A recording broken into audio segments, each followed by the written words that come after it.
In this video, I will cover on how you can get this incredible Rivers of Blood build. This build has got style and can absolutely destroy bosses. This video will also cover any spells, talismans, and armor sets, and tips and tricks to squeeze out the absolute maximum potential of this build. And at the end of this video, you will have one of the strongest bleed builds in the entire game, reminiscent of the raw builds when the game first came out. This Rivers of Blood build will carry you through the end game, or even the DLC with absolutely no problem, especially with the talisman combination we've got going on. With this weapon, your primary attack will be your skill, Corpse Pillar. Corpse Pillar has extremely long range and does bleed and fire damage. This weapon mainly scales on Dex and Arcane. The interesting thing about the scaling on this weapon is even though Arcane is scaled on D, you'll still come out on top and ahead of damage. And as a bonus, Arcane will increase your blood loss buildup, which means you'll bleed enemies even faster. And as for the talismans we'll be using for this build, you can either use Millicent's Prothesis or the Rotten Winged Sword Insignia to increase the damage you deal with consecutive attacks. We're also going to be using the Lord of Blood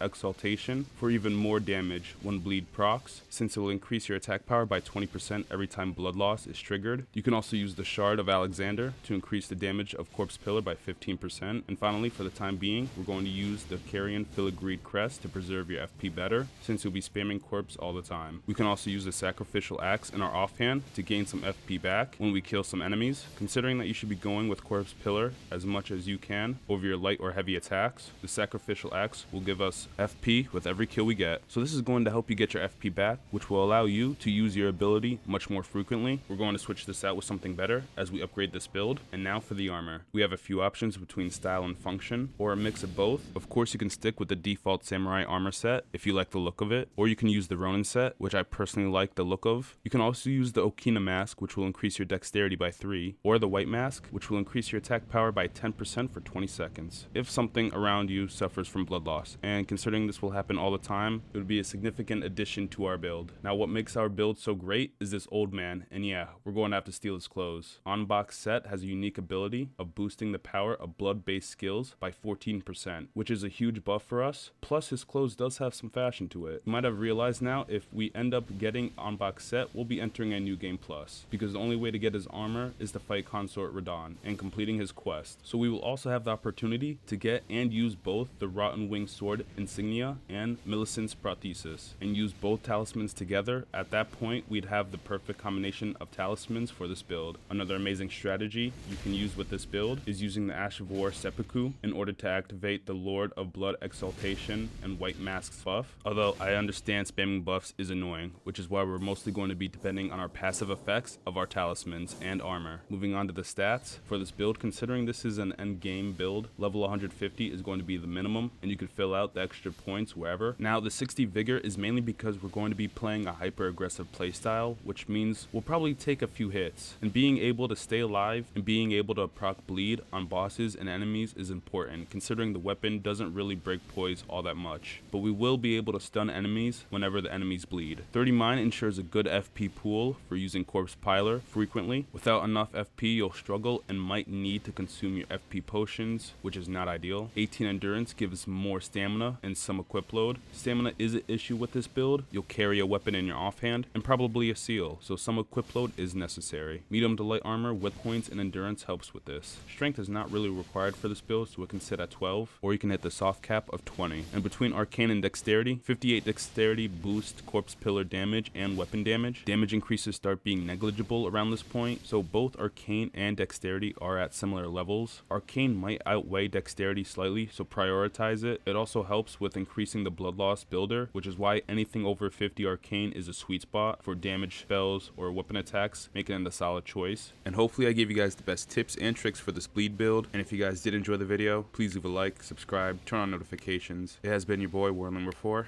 and I'm out. Peace.